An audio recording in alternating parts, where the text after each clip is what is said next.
He wasn't born to be famous. He didn't have the smile of a politician, nor the eloquence of a general. His voice was rough, his eyes unreadable, and his silence more frightening than most men's threats.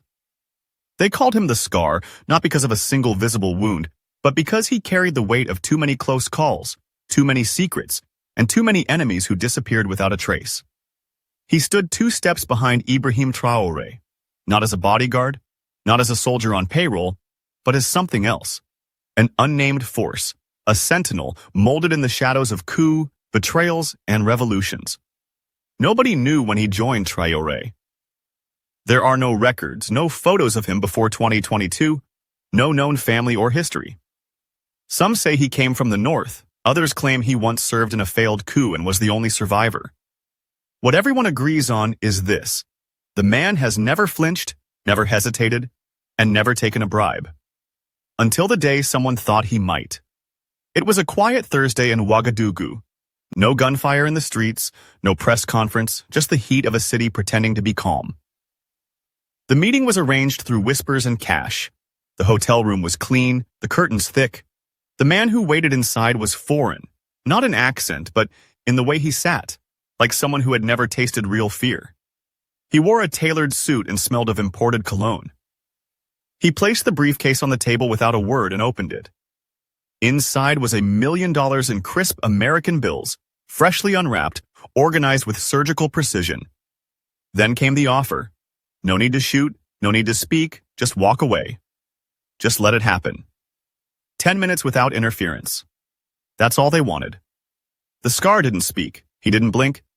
He stared at the money, then at the man, then slowly, methodically, spat on the floor. Not out of anger, not to provoke. It was final. A full sentence in one single gesture.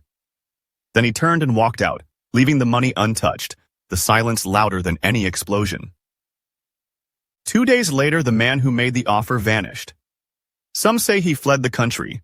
Others whisper he was found outside the city with no visible wounds, just a single red scarf tied around his neck and a paper in his mouth with the words, "Not for sale." Whether the Scar had anything to do with it, no one dared to ask, because this was not the first time someone had tried to buy his silence. Offers had come before: a villa in Marrakesh, a passport with a new identity, a security job in Europe paying 10 times his current salary. But what they never understood was that men like him do not fight for comfort. He didn't serve Traoré because he admired him. He served him because he believed that for the first time in his life, someone was willing to die for truth, and that kind of leader doesn't come twice in one generation. Loyalty wasn't a transaction. It was blood. It was the look in Traoré's eyes when he walked into a room full of men with guns and refused to bow. It was the silence they shared after every close call. No words needed, only a nod, as if to say, "We're not done yet."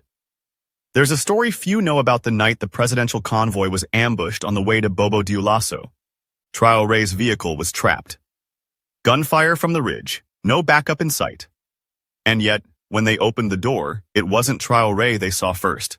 It was the Scar, alone, standing with nothing but a blade in his right hand and a cigarette burning between his fingers. The attackers hesitated.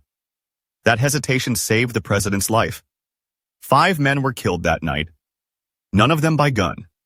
One survivor was left alive, not because of mercy, but because someone needed to carry a message back.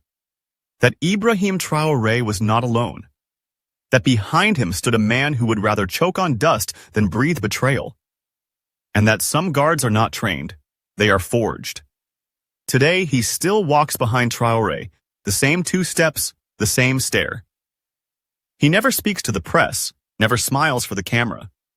But if you watch closely, in the moments when chaos erupts, when the crowd surges or the air shifts, you'll see him move. Not toward danger, but into it. Because they tried to buy him with money. $1 million, and he spat on the floor. But even the fiercest loyalty is not forged without scars beneath the skin, and even the most immovable man has a heartbeat tethered to something, someone. They found that weakness not in bank accounts or ideology, but in the forgotten north, where dust covers names and silence buries bloodlines. Her name was Aissata. No one knew she existed, not even Traoré. She was his sister by blood, older by 5 years, lost during a raid in their village when he was only 12. For 2 decades, he believed she was dead. But she wasn't. She had survived, captured, sold, rebranded, and later resurfaced in a clinic near the border under a different name, quietly healing the wounded, refusing to speak of the past. They found her through facial recognition, an AI tool used by foreign intelligence to map out the emotional blind spots of powerful men. And they used her like a blade, not against him, but through him. He received no threat, no message, just a photo.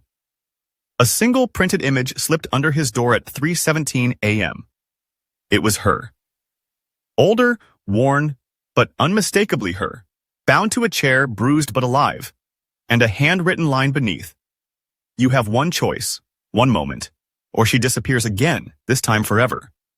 For the first time in years, the scar sat down. He didn't speak, didn't blink, just stared at the photo until dawn bled into the room. Then he lit a cigarette, the only thing that ever calmed his breathing, and walked into the desert. No one saw him for 48 hours. Traoré noticed his absence. Of course he did, but he didn't ask. Because a man like Traoré understands silence. He trusts the scar that guards his back more than the armies that follow him. And so he waited. What happened during those 2 days is not written in any file. But rumors spread like smoke. That a remote outpost near the Mali border was found burned to ash. That 7 bodies were recovered, none with identification, and one missing a tongue and an ear. That the woman inside, when rescued, said nothing. Only touched her brother's hand once, then whispered a single word. Still alive, still loyal, still unbroken. He returned to the capital the next morning, blood on his sleeve, eyes hollow, breath steady. No one dared question. He took his place 2 steps behind Traoré, as if nothing had happened. But something had. The men who once tried to buy him now understood. He was not a man protecting a president. He was a storm protecting a future. They had tried money, then blood. Neither worked. Because some men are not motivated by reward or fear, but by a pain so old it becomes a vow. So silent, it becomes louder than war drums. He didn't tell Traoré what happened. Just handed him the photo, now folded and burned at the edges, and nodded. Traoré understood. No words, just breath. So when you see him now, his posture unchanged, his knife still hidden beneath the left sleeve, his shadow never separate from the man he guards. Know this.